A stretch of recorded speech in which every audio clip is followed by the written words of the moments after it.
Hi everyone, welcome back to my channel. ನನ್ನ viewers ಎಲ್ರಿಗೂ big hi. ಹಾಗೆ ಯಾರೆಲ್ಲ ಕಮೆಂಟ್ ಮಾಡಿದ್ದೀರಾ ಮತ್ತು ಲೈಕ್ ಮಾಡಿದ್ದೀರಾ ಪ್ರತಿಯೊಬ್ಬರಿಗೂ ಕೂಡ ತುಂಬ ಥ್ಯಾಂಕ್ಸ್. ನಾವಿವತ್ತೊಂದು ಬೆಸ್ಟ್ ಮೆಥಡಲ್ಲಿ ಚಿಕನ್ ಮಸಾಲ ಗ್ರೇವಿಯನ್ನು ಯಾವ ರೀತಿ ಮಾಡೋದಂತ ನೋಡೋಣ. ತುಂಬ ಸುಲಭವಾಗಿ ಇರುತ್ತೆ. ಹಾಗೆಯೇ ಬಟರ್ ಹಾಕದೆ ಇದ್ರೂ ಕೂಡ ಬಟರ್ ಅಷ್ಟೇ ರುಚಿಯಾದ, ಅಂದರೆ ಬೆಣ್ಣೆಯಷ್ಟು ರುಚಿಯಾದ ಚಿಕನ್ ಮಸಾಲವನ್ನು ಯಾವ ರೀತಿ ಮಾಡೋದಂತ ನೋಡೋಣ. ನಾನಿಲ್ಲಿ 1 kg ಆಗುವಷ್ಟು ಚಿಕನನ್ನು ತೊಗೊಂಡಿದ್ದೀನಿ. ಅದಕ್ಕೆ ಚಿಕ್ಕ ಸ್ಪೂನಲ್ಲಿ 1 ಸ್ಪೂನ್ ಆಗುವಷ್ಟು ಅರಿಶಿನ ಪುಡಿ, ಹಾಗೆಯೇ ಸ್ವಲ್ಪ ಉಪ್ಪು, ನೆಕ್ಸ್ಟು ಅರ್ಧ ಲೆಮನನ್ನು ಸ್ಕ್ವೀಸ್ ಮಾಡ್ಕೊಳ್ತಾ ಇದ್ದೀನಿ. ಇದನ್ನು ಇವಾಗ ಚೆನ್ನಾಗಿ ಕಲಿಸ್ಬಿಟ್ಟು ನೆಕ್ಸ್ಟು ಮ್ಯಾರಿನೇಷನ್ಗೆ ಇಟ್ಕೊಳ್ತಾ ಇದ್ದೀನಿ. ಒಂದು ಹಾಫ್ ಆನ್ ಅವರ್ ಇಟ್ಕೊಂಡ್ರೆ ಸಾಕು. ನೆಕ್ಸ್ಟ್ ಇನ್ನೊಂದು ಪ್ಯಾನ್ಗೆ 2 ರಿಂದ 3 ಸ್ಪೂನ್ ಆಗುವಷ್ಟು ತೆಂಗಿನೆಣ್ಣೆ, ಹಾಗೆಯೇ 4 ರಿಂದ 5 ಆಗುವಷ್ಟು ಕಟ್ ಮಾಡಿ ಇಟ್ಕೊಂಡಂತಹ ಈರುಳ್ಳಿಯನ್ನು ಸೇರಿಸ್ಕೊಳ್ತಾ ಇದ್ದೀನಿ. ಈರುಳ್ಳಿಯನ್ನು ಚೆನ್ನಾಗಿ ಫ್ರೈ ಮಾಡ್ಕೋಬೇಕು. ಇದಕ್ಕೆ ಮೇನ್ ಇಂಗ್ರೀಡಿಯೆಂಟ್ಸ್ ಅಂದರೆ ಈರುಳ್ಳಿ. ಸೊ ಈರುಳ್ಳಿ ಇನ್ನೂ 2 ಬೇಕಂದರೆ ನೀವು ಕಟ್ ಮಾಡಿ ಹಾಕೋಬೋದು, ಬಟ್ ಚೆನ್ನಾಗಿ ಫ್ರೈ ಮಾಡಿರಬೇಕು. ಹಸಿ ಹಸಿ ಇದ್ದರೆ ಅಷ್ಟು ಚೆನ್ನಾಗಿ ಆಗಲ್ಲ, ಹಸಿ ಹಸಿ ವಾಸನೆ ಬಂದುಬಿಡುತ್ತೆ. ಸ್ವಲ್ಪ ಉಪ್ಪನ್ನು ಸೇರಿಸಿ ನಾವು ಫ್ರೈ ಮಾಡಿಕೊಂಡ್ರೆ ಸ್ವಲ್ಪ ಬೇಗ ಫ್ರೈ ಆಗುತ್ತೆ. ಅದಕ್ಕೆ ಸ್ವಲ್ಪ ಉಪ್ಪನ್ನು ಸೇರಿಸ್ತಾ ಇದ್ದೀನಿ. ಇವಾಗ ಈ ರೆಸಿಪಿಯನ್ನು ಒಮ್ಮೆ ಟ್ರೈ ಮಾಡಿ ನೋಡಿ, ನಿಜವಾಗೂ ತುಂಬ ಚೆನ್ನಾಗಿ ಇರುತ್ತೆ. ನಾವು ಬೆಣ್ಣೆ ಹಾಕದೆ ಇದ್ದರೂ ಕೂಡ ಬೆಣ್ಣೆ ಥರ ಟೇಸ್ಟ್ ಬರುತ್ತೆ. ಬೆಣ್ಣೆ ಇಲ್ಲದೇ ಬೆಣ್ಣೆಯಷ್ಟು ರುಚಿಯಾದ ಚಿಕನ್ ಮಸಾಲ ಮಾಡ್ಬೋದು.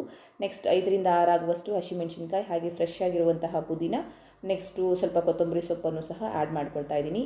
ಬೇಕಂದರೆ ಸ್ವಲ್ಪ ಪಾಲಕ್ ಸೊಪ್ಪನ್ನು ಸಹ ಆ್ಯಡ್ ಮಾಡ್ಕೊಂಡು ಫ್ರೈ ಮಾಡಿ, ತುಂಬ ಚೆನ್ನಾಗಿರುತ್ತೆ. 2 ರಿಂದ 3 ನಿಮಿಷ ಇದನ್ನು ಫ್ರೈ ಮಾಡೋಣ. ನೆಕ್ಸ್ಟ್ ನಾನು ಇದಕ್ಕೆ ತುರಿದಿಟ್ಕೊಂಡಂತಹ ತೆಂಗಿನಕಾಯಿಯನ್ನು ಹಾಕ್ಕೊಳ್ತಾ ಇದ್ದೀನಿ. ಒಂದು 4 ರಿಂದ 5 ಸ್ಪೂನ್ ಆಗುವಷ್ಟು ತೆಂಗಿನಕಾಯಿ ಸಾಕು ಇದಕ್ಕೆ. ತೆಂಗಿನಕಾಯಿ ತುರಿಯನ್ನು ಹಾಕಿದ ಮೇಲೆ ಜಾಸ್ತಿ ಏನು ಫ್ರೈ ಮಾಡೋದು ಬೇಡ, ಕರೆಕ್ಟಾಗಿ 1 ನಿಮಿಷ ಫ್ರೈ ಮಾಡಿಕೊಂಡ್ರೆ ಸಾಕು. ಸ್ಟವನ್ನು ಆಫ್ ಮಾಡಿ ಮಿಕ್ಸಿ ಜಾರ್ಗೆ ಹಾಕಿ 2 ಸ್ಪೂನ್ ಆಗುವಷ್ಟು ನಾವು ಕೊತ್ತಂಬರಿ ಪುಡಿಯನ್ನು ಹಾಕೋಬೇಕು. ಇನ್ನೇನು ಜಾಸ್ತಿ ಇಂಗ್ರೀಡಿಯೆಂಟ್ಸ್ ಹಾಕೋದು ಬೇಡ, ಎಷ್ಟು ಇಂಗ್ರೀಡಿಯೆಂಟ್ಸ್ ಹಾಕ್ಕೊಂಡ್ರೆ ಸಾಕು. ನೆಕ್ಸ್ಟು ಪೇಸ್ಟ್ ಮಾಡ್ಕೊಳ್ಳೋಣ. ನೋಡಿ, ಪೇಸ್ಟ್ ಆಗಿದೆ. ಈ ರೀತಿ ಪೇಸ್ಟ್ ಆಗುತ್ತೆ, ತುಂಬ ಅದ್ಭುತವಾಗಿರುತ್ತೆ. ನೆಕ್ಸ್ಟ್ ಇನ್ನೊಂದು ಪ್ಯಾನನ್ನು ತೊಗೊಂಡಿದ್ದೀನಿ. ಅದಕ್ಕೆ 2 ರಿಂದ 3 ಸ್ಪೂನ್ ಆಗುವಷ್ಟು ಎಣ್ಣೆಯನ್ನು ಹಾಕ್ಕೊಂಡು ಸ್ವಲ್ಪ ಗರಂ ಮಸಾಲೆ ಪದಾರ್ಥಗಳನ್ನು ಸೇರಿಸಬೇಕು. ಚಕ್ಕೆ, ಲವಂಗ, ಕಲ್ಲು, ಏಲಕ್ಕಿ, ಮೆಣಸಿನಕಾಳು, ಹಾಗೆಯೇ ಬೇ ಲೀವ್ಸ್ ಇದ್ದರೆ ಬೇ ಲೀವ್ಸ್ ಕೂಡ ಹಾಕೊಳ್ಳಿ. ನಿಮಗೆ ಯಾವುದು ಗರಂ ಮಸಾಲೆ ಪದಾರ್ಥಗಳು ಬೇಕು ಅದನ್ನು ಆ್ಯಡ್ ಮಾಡಿಕೊಂಡು ಒಂದು 2 ನಿಮಿಷ ನಾವು ಫ್ರೈ ಮಾಡಿಕೊಂಡ್ರೆ ಸಾಕು. ಇವಾಗ ಇದಕ್ಕೆ ಚಿಕ್ಕದಾಗಿ ಕಟ್ ಮಾಡಿರುವಂತಹ 2 ಟೊಮೆಟೊವನ್ನು ಸೇರಿಸ್ಕೊಳ್ತಾ ಇದ್ದೀನಿ. ಇದನ್ನು ಅಷ್ಟೇ ಒಂದು 2 ನಿಮಿಷ ನಾವು ಚೆನ್ನಾಗಿ ಫ್ರೈ ಮಾಡಬೇಕು. ಇಷ್ಟಾದರೆ ಸಾಕು ನೋಡಿ. ಆಮೇಲೆ ಚಿಕನ್ ಒಳಗೆ ಇದು ಬೆಂದುಬಿಡುತ್ತೆ.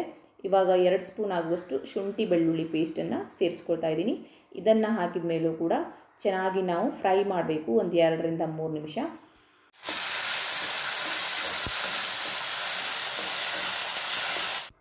ನೋಡಿ, ಇವಾಗ ತುಂಬ ಚೆನ್ನಾಗಿ ಫ್ರೈ ಆಗಿದೆ. ಇದಕ್ಕೆ ನಾನು ಇವಾಗ ಮ್ಯಾರಿನೇಷನ್ಗೆ ಇಟ್ಕೊಂಡಂತಹ ಚಿಕನನ್ನು ಆ್ಯಡ್ ಮಾಡ್ಕೊಳ್ತಾ ಇದ್ದೀನಿ.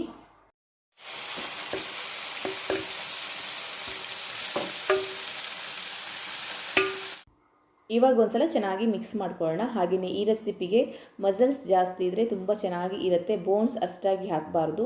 1 ಅಥವಾ 2 ಬೋನ್ ಇದ್ದರೆ ಪರವಾಗಿಲ್ಲ, ಬಟ್ ತುಂಬ ಬೋನ್ ಹಾಕ್ಕೊಂಡ್ರೆ ಅಷ್ಟು ಚೆನ್ನಾಗಿ ಆಗಲ್ಲ. ಇವಾಗ ಮುಚ್ಚಳವನ್ನು ಮುಚ್ಚಿ 10 ನಿಮಿಷ ನಾವು ಮೀಡಿಯಮ್ ಉರಿಯಲ್ಲಿ ಬೇಯಿಸ್ಕೋಬೇಕು. ನೀರೇನು ಹಾಕೋದು ಬೇಡ, ಅದಾಗಿ ನೀರು ಬಿಟ್ಕೊಳ್ಳುತ್ತೆ. ನೋಡಿ, 10 ನಿಮಿಷ ಆಗಿದೆ. ಮಸಾಲೆ ಕೂಡ ಅಷ್ಟೇ ಪರ್ಫೆಕ್ಟ್ ಕಲರ್ ಬಂದಿದೆ. ನೋಡ್ತಾ ಇದ್ದರೆ ಖುಷಿ ಅನಿಸ್ತಾ ಇದೆ. ಸೊ ಮಸಾಲೆಯನ್ನು ಸಹ ಇವಾಗ ಆ್ಯಡ್ ಮಾಡ್ಕೊಳ್ಳೋಣ.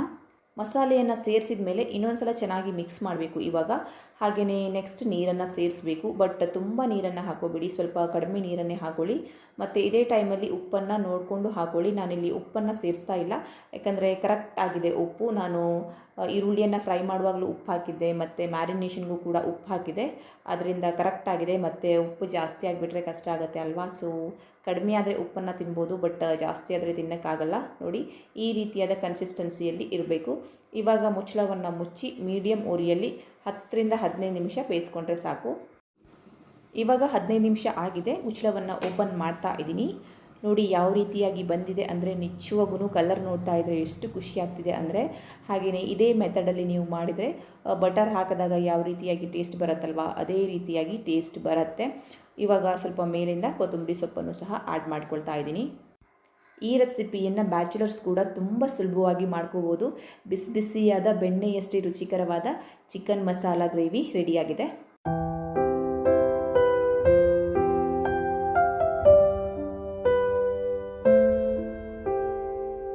ಸೊ ನೋಡಿದ್ರಲ್ವ ಯಾವ ರೀತಿಯಾಗಿ ಬಂದಿದೆ ಅಂತ ಚಿಕನ್ ಗ್ರೇವಿ, ಮತ್ತು ಟೇಸ್ಟ್ ಕೂಡ ಅಷ್ಟೇ ತುಂಬ ಅದ್ಭುತವಾಗಿ ಬಂದಿದೆ.